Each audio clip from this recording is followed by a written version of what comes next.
speaking with Thomas London, Emeritus Professor at the Fox Chase Cancer Center. Thanks for joining me today. Well, I'm delighted to be here. This chat of ours is going to be part of a chapter of the virology textbook called Infection of Populations. It's going to be all about epidemiology. And before we start, I'd like you to tell us a little bit about where you were born and educated. Okay. I was born in New York City only because my mother's obstetrician was in New York City. I stayed in New York as long as she was in the hospital, and then I came back to Perth Amboy, New Jersey, and I grew up in Perth Amboy, New Jersey. I went to the public schools of Perth Amboy. Then I went from there to Oberlin College. Mm-hmm. And from there to Cornell University Medical College. Perth Amboy is 15 minutes from where I live right now. Which is where? Scotch Plains. Oh, yeah. So my father was a pediatrician. Actually, he was the third pediatrician in the state of New Jersey. And he went all over the place, including Scotch Plains, to make house calls. Yeah, so when, of course, as you know, to go to the Jersey Shore, you go over the bridge at Perth Amboy. Yes. And so I know it very well. It's interesting. So was your father a big reason why you decided to go to medical school, I guess? Yeah. Yeah. Well, it certainly had to have been a major, yes, probably the major factor, because for 2 years in college, I thought I was going to be a history major. And then I really thought about it and said, I don't think I'm going to be a history professor or a history teacher. And doing research in history is hard. Medical school actually seemed a lot easier. It's funny. Someone else we just interviewed also called it easy compared to a PhD, for example. Oh, I think it is. And in fact, the fact was that once I got to medical school, it was much less rigorous than college. Oberlin at the time, and I think it's still true, was a very serious school, and it was required a lot of thought and work. It was very good education. So after medical school, did you do a residency? And after medical school, I did an internship at Bellevue Hospital, and then a residency partly at Bellevue Hospital and partly at Memorial Sloan Kettering. And my internship was actually half medicine and half pathology, which was a wonderful experience because it sounds gruesome, but you got to see what happened to your patients from the inside. And so it was very enlightening. But then I did the first research and first published paper as an intern. And it was on the relationship of atherosclerosis of the aorta, which I did as a pathology intern, to estrogen therapy, which was used at that time to treat prostate cancer.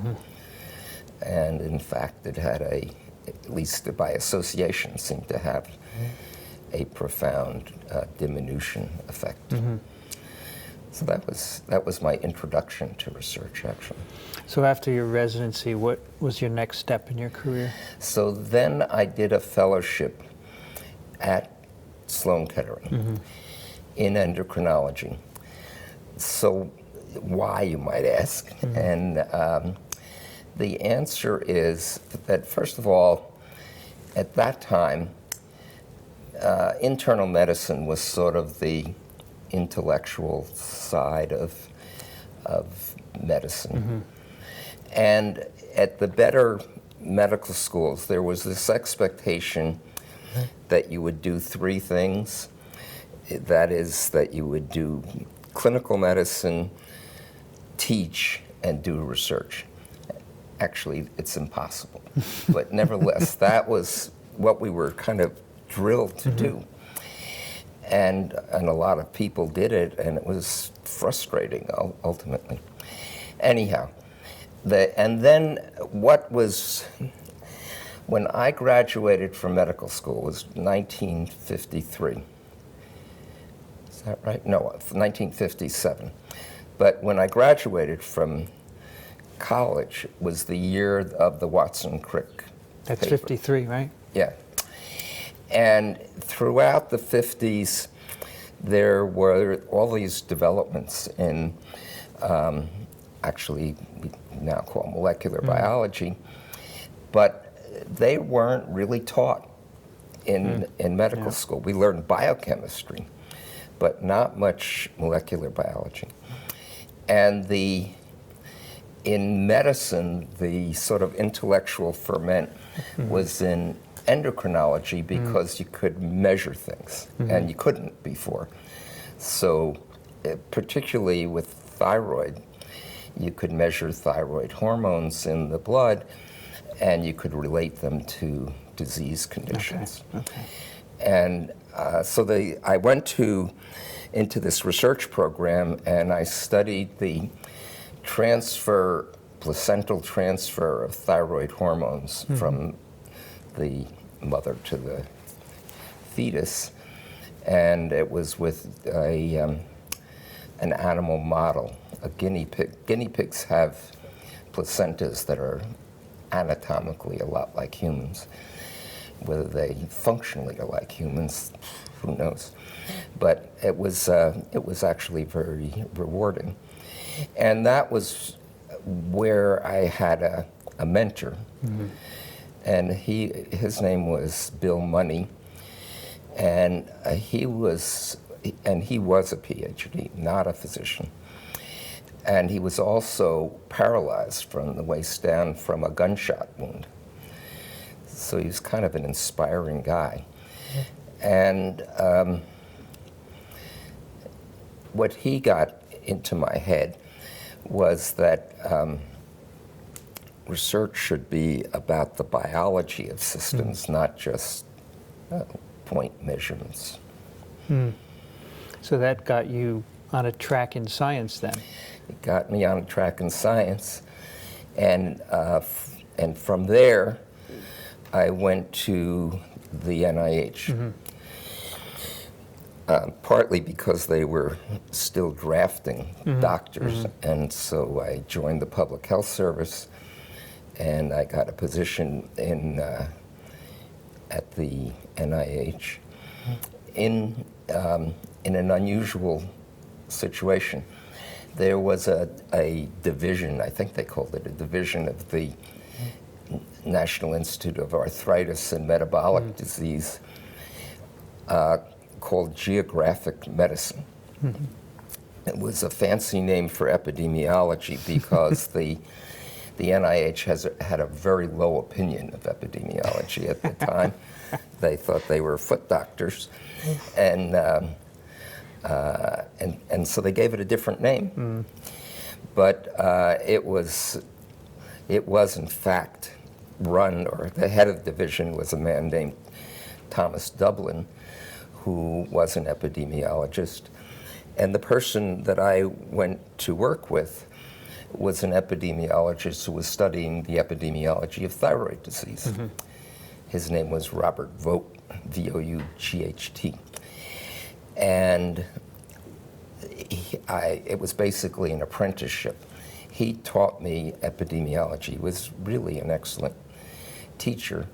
And we did a lot of interesting studies on thyroid disease in the field.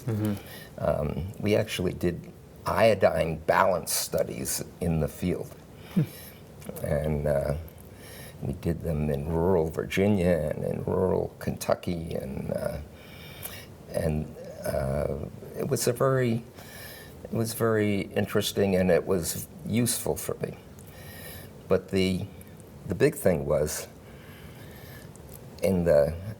one of the heads of one of the sub-laboratories in that division was Barry Blumberg.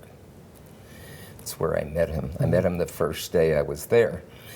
And I remember him saying to me, you know, it's going to take a while to adjust to this life because, you know, with clinical medicine, you have to be somewhere all the time and do something. You see patients, you write in charts, you have something you have to do.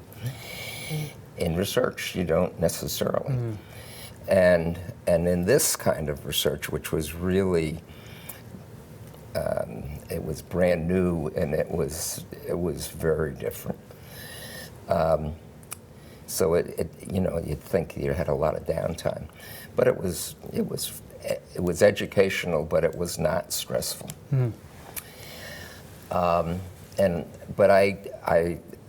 We used to have regular meetings of the staff, and often Barry would talk, and he was interested at the time in genetic polymorphisms. And he had already written, by the time I got there, he had written about 50 papers on various genetic polymorphisms. He had collected bloods from around the world. And then he had started looking for new proteins in human blood.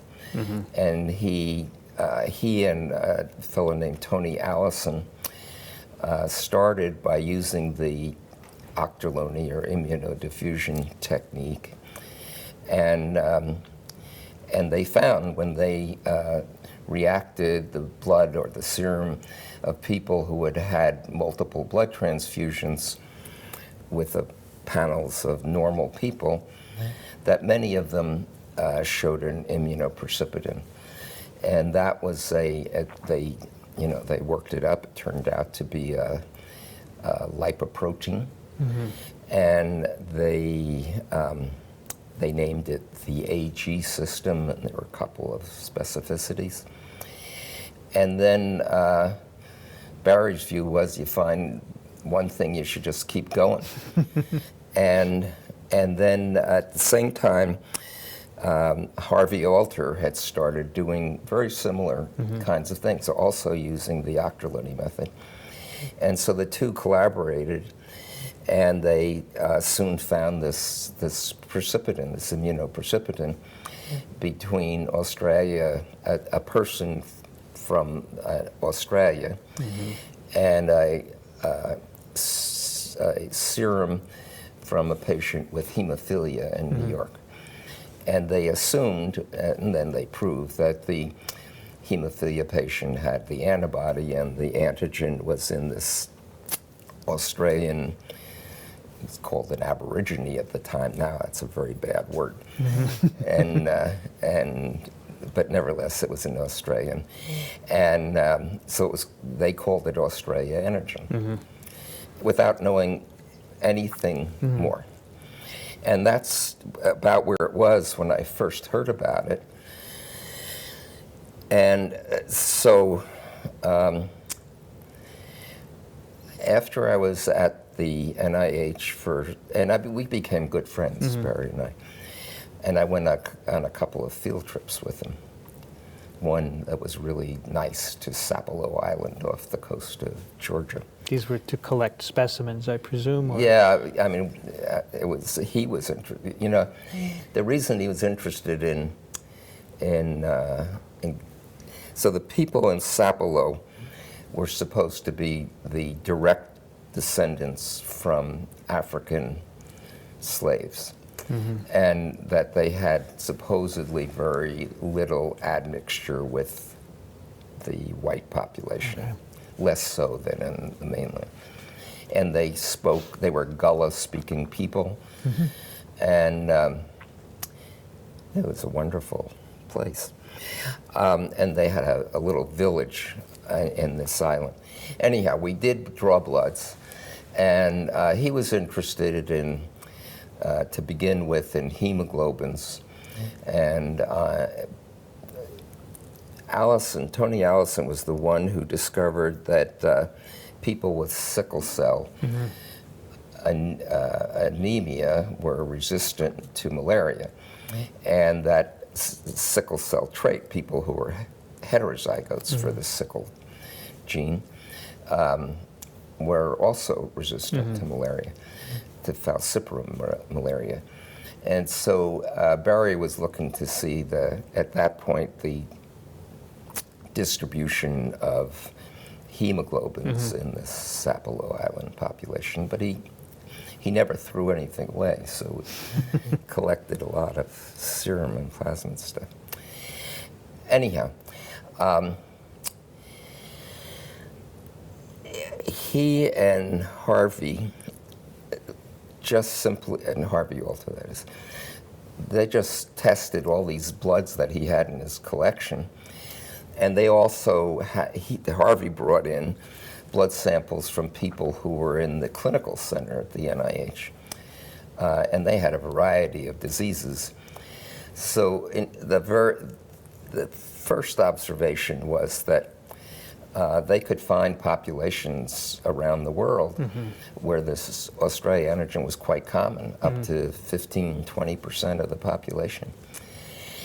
But in the United States, it was very rare.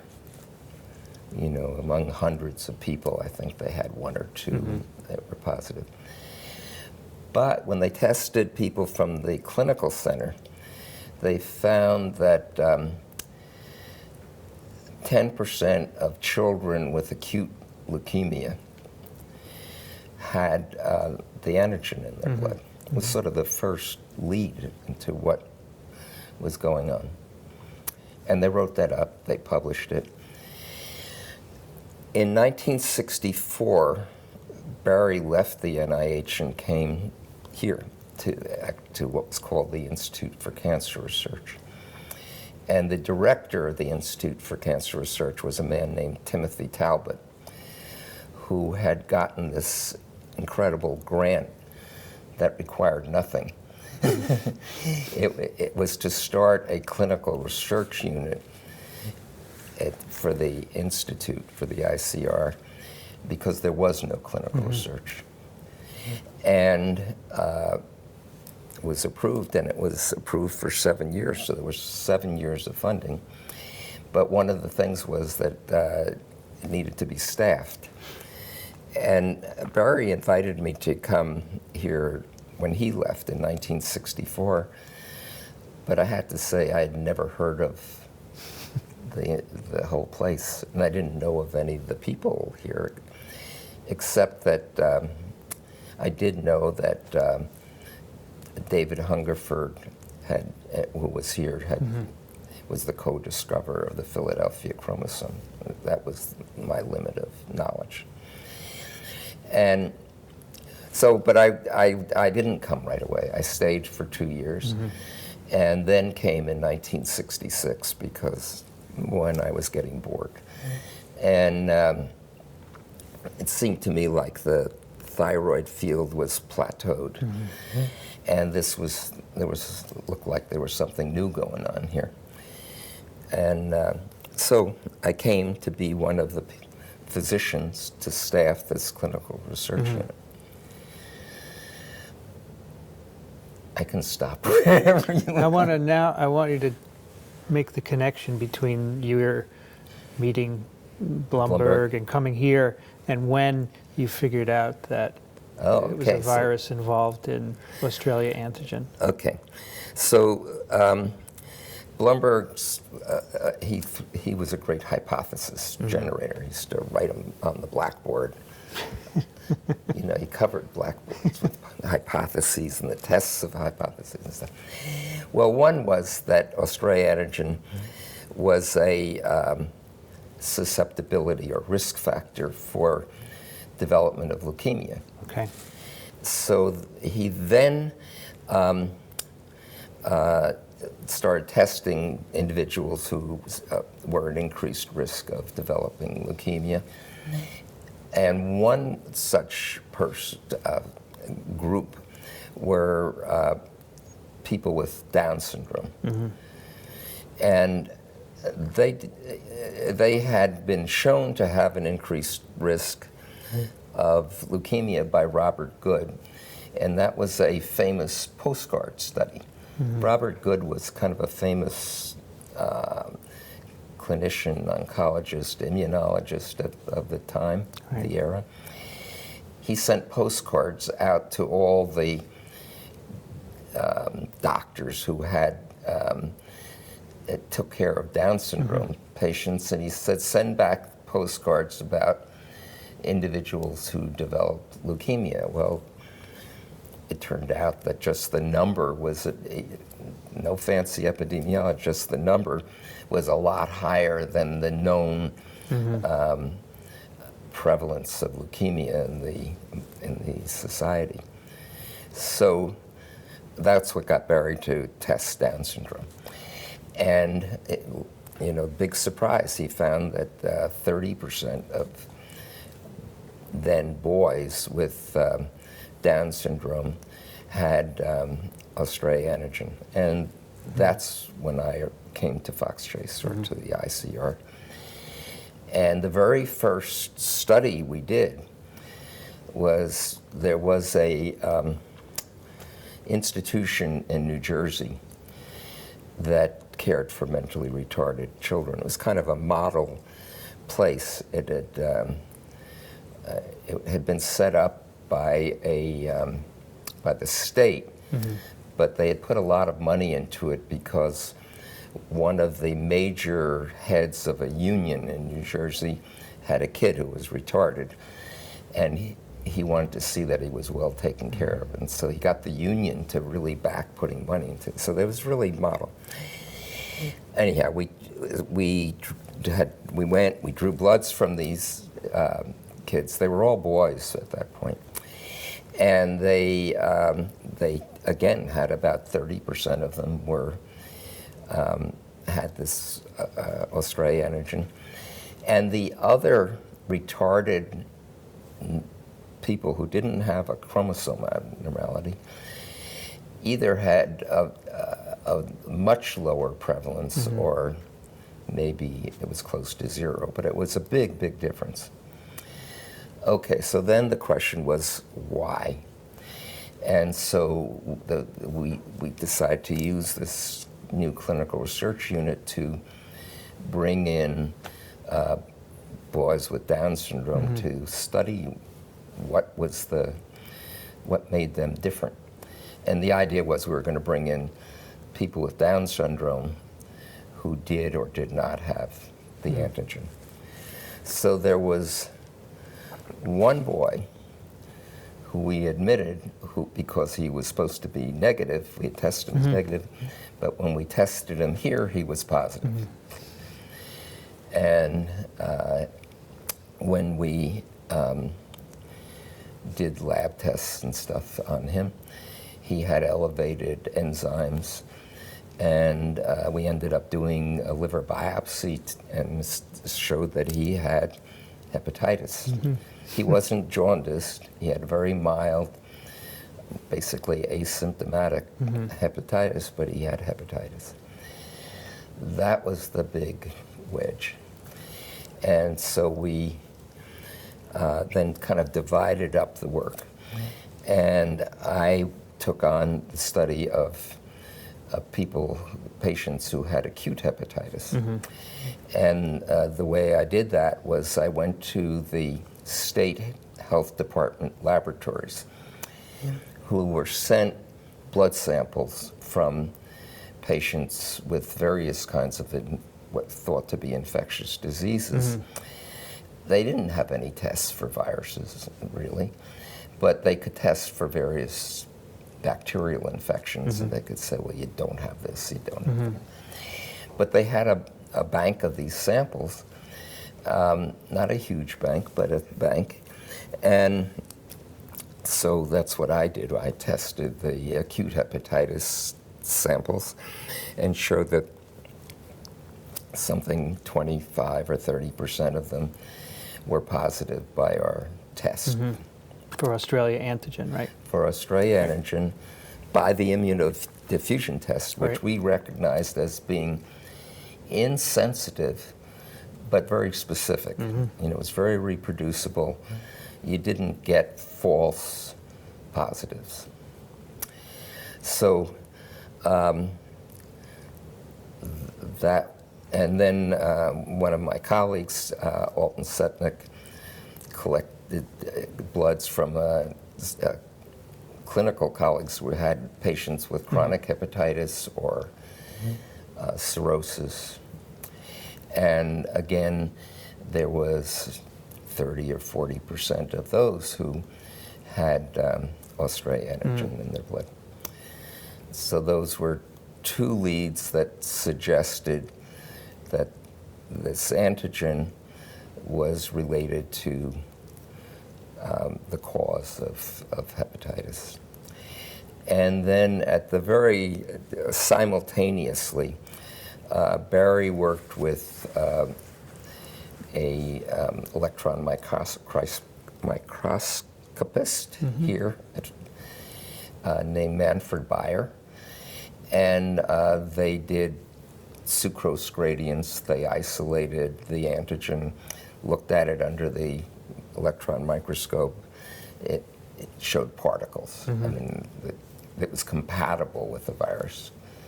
Barry said, "That's a virus." And so that was where those things got. The next thing that I did that actually was very revealing was that I got a call one day from a doctor at Thomas Jefferson University Hospital. They were having an outbreak of hepatitis in a hemodialysis unit. Hemodialysis, chronic dialysis, was very new, and it had only been going for a few years at that point.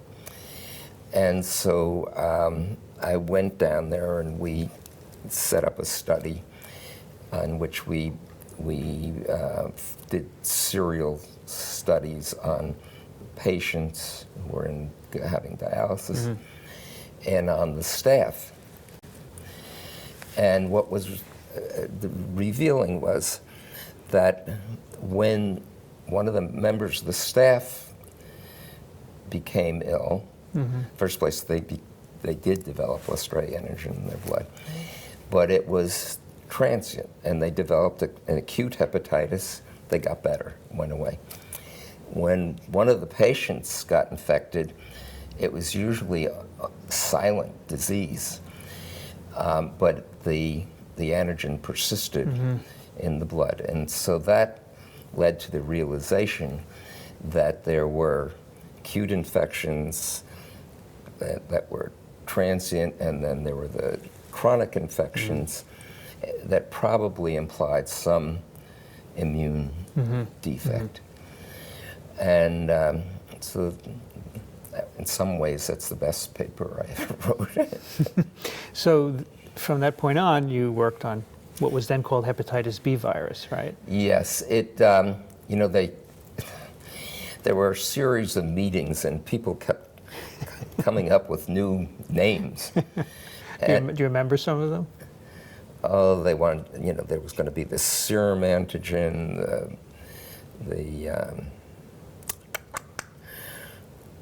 American antigen. I don't know. I guess they didn't want Australia virus, right? They didn't want to call it an Australia virus, and they eventually, I think it was because, I know, because Dr. Krugman, Saul Krugman, had been doing these studies where he infected kids with serum, and he had two kinds of antigens, or at least viruses that were in the blood, which were unnamed, and they'd given them letters, which I don't quite remember what they were. but he wanted to give one of those letter designations for this virus. And then, so I think that wiser heads, and I don't remember which wiser head, said, the simplest thing is, let's call A infectious hepatitis and B Australia antigen associated hepatitis, and we'll call this the hepatitis B virus. Okay. And so over the years you have done epidemiological studies looking at the prevalence of hepatitis B virus infection in the world. Can you tell us a little bit about that?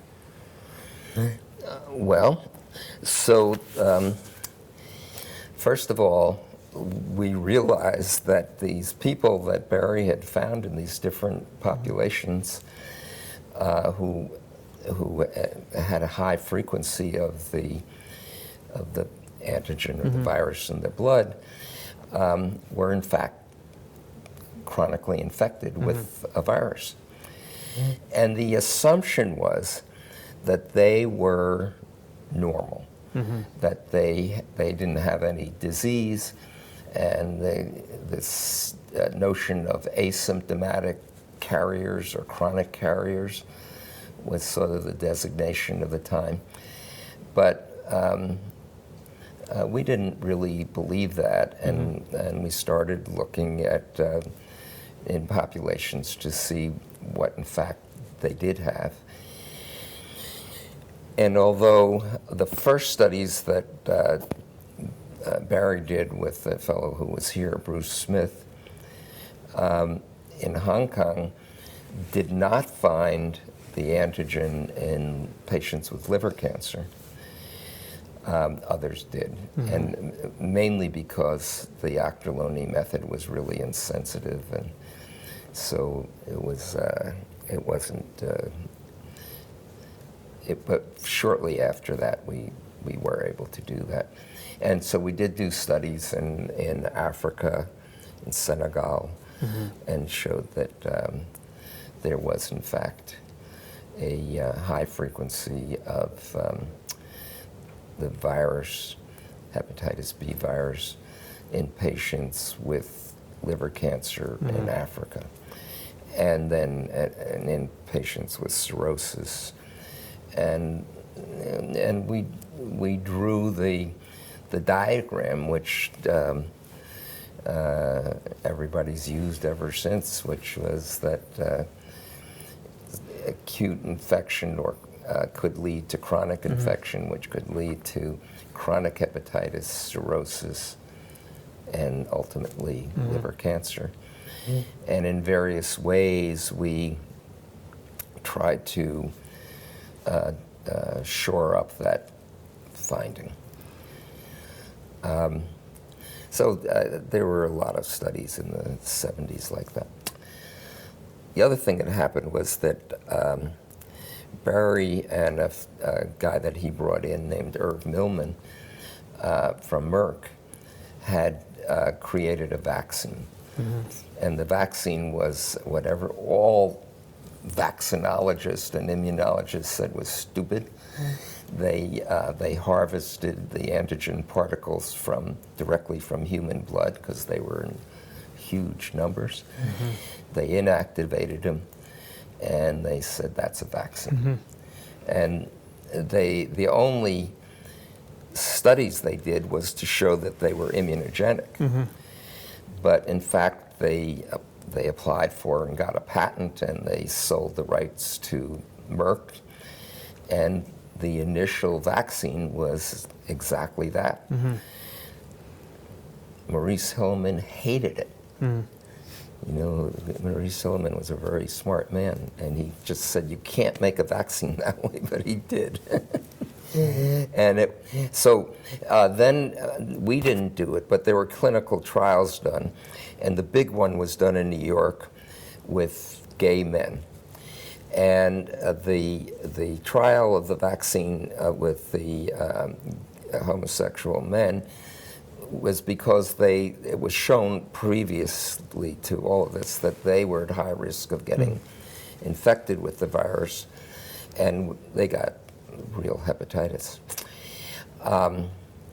So the trial was comparing vaccinated men versus unvaccinated men, and what the hepatitis rates were. Right. Well, there was a huge dramatic reduction in risk of hepatitis with the vaccinated population.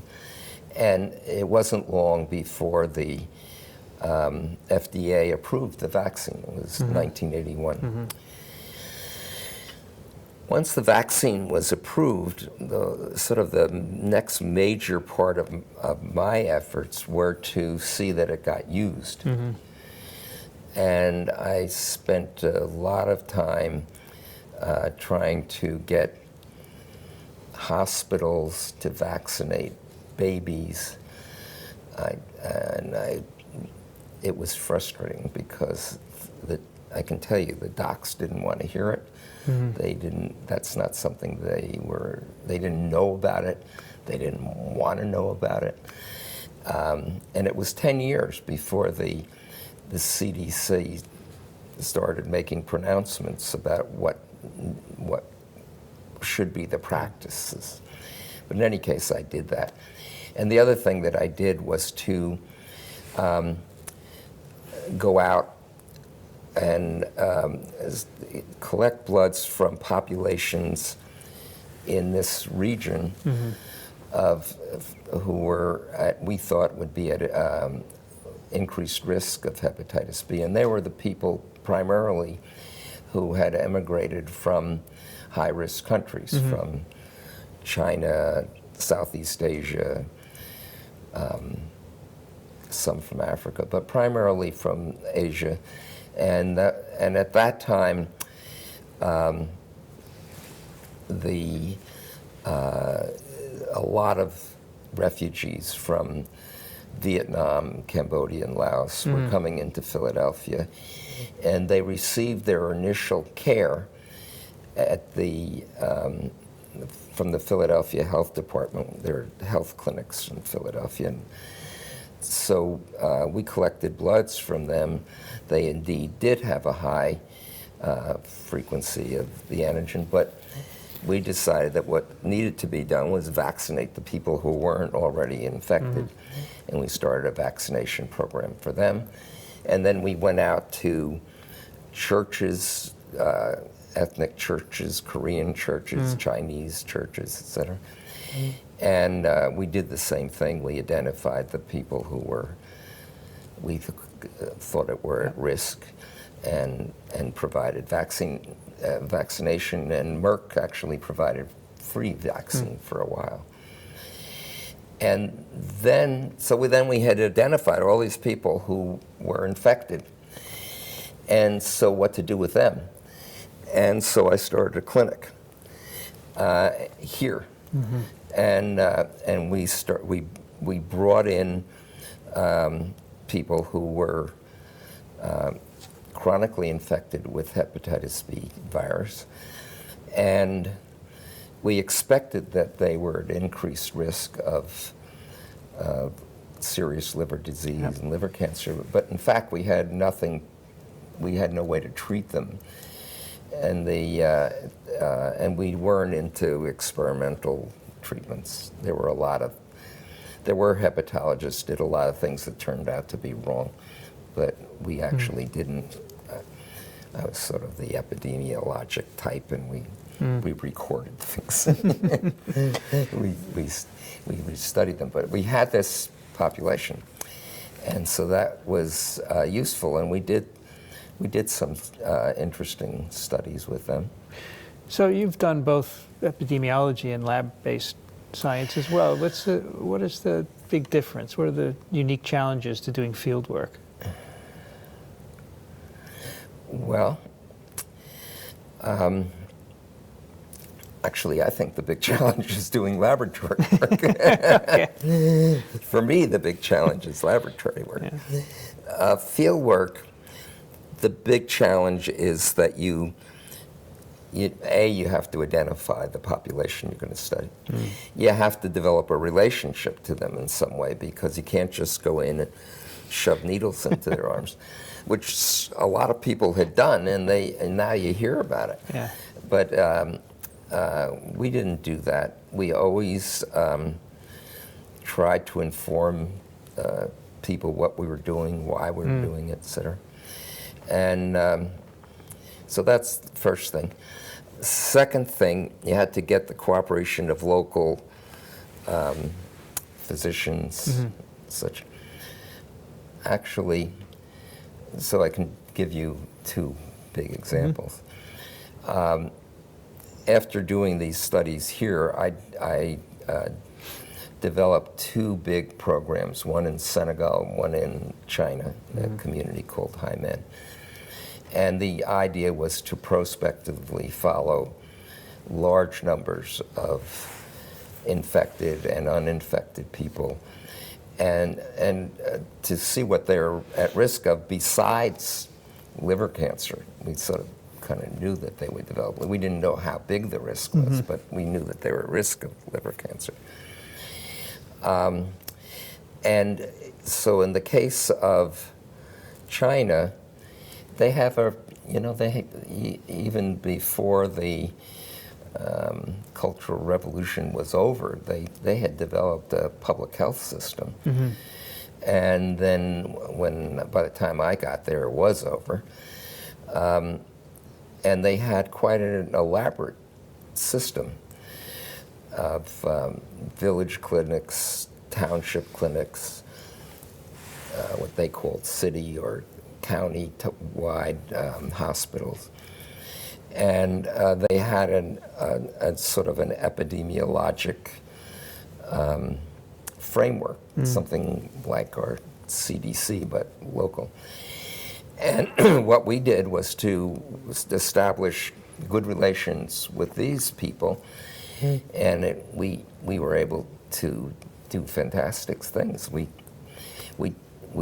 tested 90,000 people in Haimen, and it was not because I drew bloods from 90,000 people. It was because this organization did it. And there's still some things going on there, actually. And it was remarkable what you could do. In Senegal, what we decided to do, actually, if you want deep background, I'll give you a little deep background on why did I go to Senegal. So HIV had started, and in Senegal, there was a program being done by some people from Harvard with a group in Senegal. And it was under the auspices of the Army. Army had a research program. And so they had kind of developed a kind of infrastructure in Senegal. And I hate to say this where it's going to get recorded, but the fact was, they asked me to go on a site visit with some other people from the Army and from some other institutions. And, it was a very impressive setup that they had. But the people who impressed me were the Senegalese. They were doing all the work. And there was one particular man, his name is Suleiman Mabou, and he was what they called a pharmacist, but actually he was a laboratory person. And he had set up this whole kind of laboratory facility for testing bloods and keeping them sterile and keeping them isolated and stuff. And so I talked to him, and he invited me to come and do a study of the Senegalese army.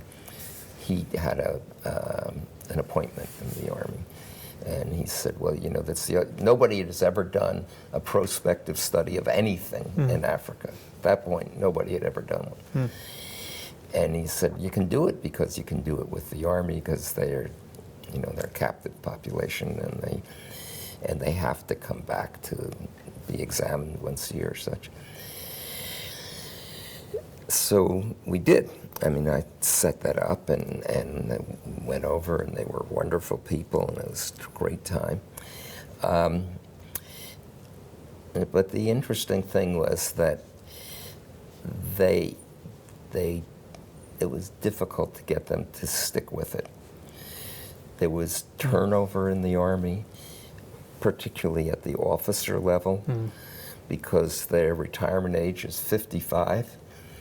And so when they left, the new people said, I don't know anything about this, and it would be hard to get it started again. So although it started out like gangbusters, it was very hard to get enough follow-up on that population. We ran into just the problems that everybody else had in Africa, although we still had some interesting results.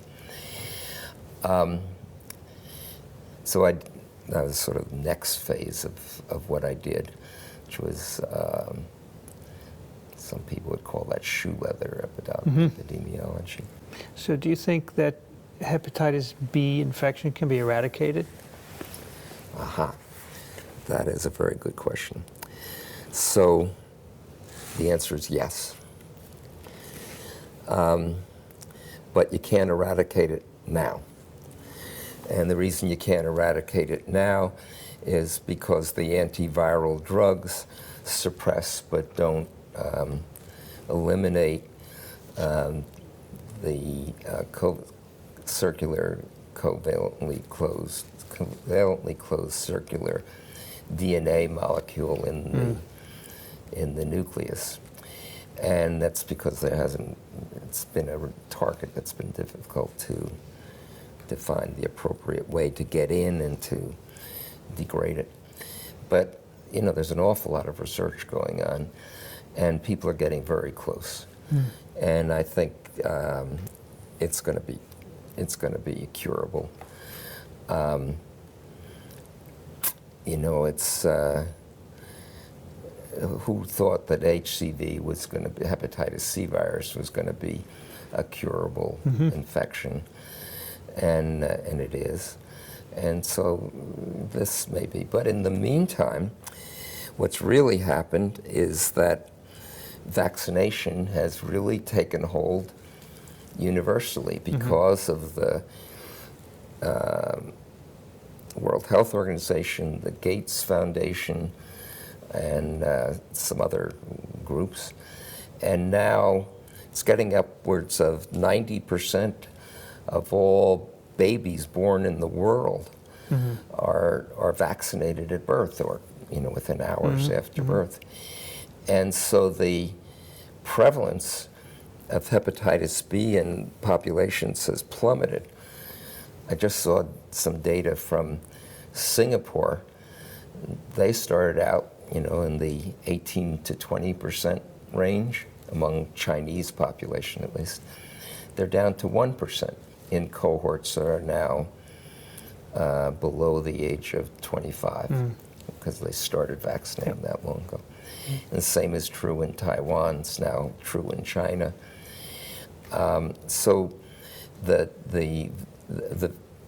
way you eradicate any disease is if you can prevent new infections and then treat the residual who are chronically infected. That's the way to eradicate the disease. And even without a new therapy that'll actually eradicate the disease in the people who are chronically infected, the vaccination program is going to reduce the problem to a manageable size. Right now, there are 400 million people in the world who are chronically infected. So even if you had a remarkably good drug, unless you could give it like an antibiotic over a short period of time, it's going to be very difficult to address most of these people. But, HIV is being treated in the very poor parts of the world, so maybe it will be. So if you had not become a physician scientist, what would you have done? You know, I probably would have been a practicing doc because that's what my training was. But who knows? I might have ended up being a historian. History. I think that, but you know, I always enjoyed taking care of patients, and I had good rapport with patients. So a lot of readers of this book are probably interested in a career in virology, maybe epidemiology. What kind of advice would you give them? Okay, well, so if they're interested in epidemiology, there are some really superb programs in epidemiology. You can get a degree in epidemiology. There are schools of public health, and I'd pick out one of the really best ones, Harvard or Hopkins or Michigan or University of Washington, and go there.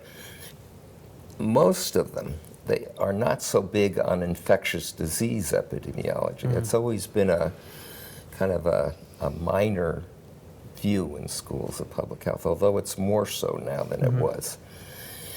But nevertheless, basic training in epidemiology is really useful, even if you end up being in the laboratory, I think, because you really get experienced in study design, how to set up experiments and stuff. And there's some good laboratory programs in schools of public health that fit with that. So that's first thing. But if you want to do virology or infectious disease, you need to have someone who's a mentor. And that's hard. I mean, I know a lot of people who picked wrong, had bad experiences with mentors. But so that was on your sheet. I think that the best informants are other students and postdocs. They know who the bad actors are.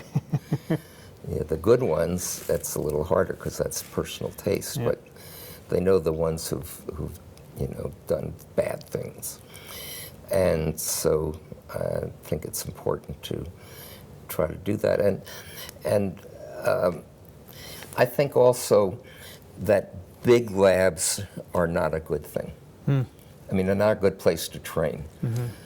It's some people thrive in them, but there are an awful lot that don't and get turned off because the hyper competition among all the postdocs in a big lab it gets discouraging. I think by and large people do better in small labs, and that's just the way I think of it. And then I think that it's always useful to try to keep a broad view of science and of virology in terms of breadth, because often when you're a postdoc, you're working on a little narrow chunk of a problem, and either you solve it or somebody else solves it, and then what do you do? Whereas if you have a much better view of biology, broader view of biology, and that's what epidemiology to some degree does. But I think biology in general is what you need to know. And also it helps to know something about the history of science, something I find sorely lacking in most of the people I encounter. By history, they don't know what happened 20 years ago, 10 years ago. And it's, so that's not good because, people have been thinking about problems for a long time and how did they solve it. That's how I see it. I've been speaking with Thomas London, Emeritus Senior Member at the Fox Chase Cancer Center. Thanks for talking with me today. Thank you. It was a pleasure.